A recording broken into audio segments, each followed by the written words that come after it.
Hello guys, the trick I'm showing you will solve all your lags and performance drop problems.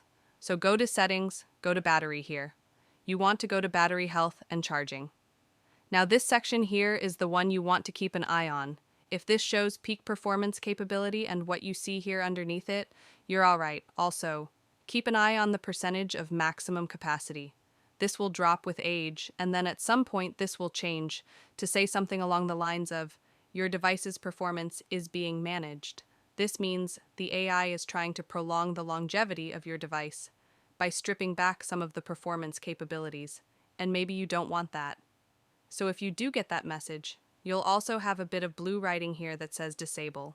And if you tap that, you will boost your iPhone's performance back to the optimal performance that the device is capable of before the throttling.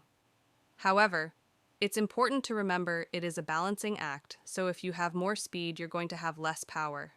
So that's an important decision you need to make. What do you want, speed or power? Comment down below what's the next topic to make video on. Make sure to like and subscribe for more.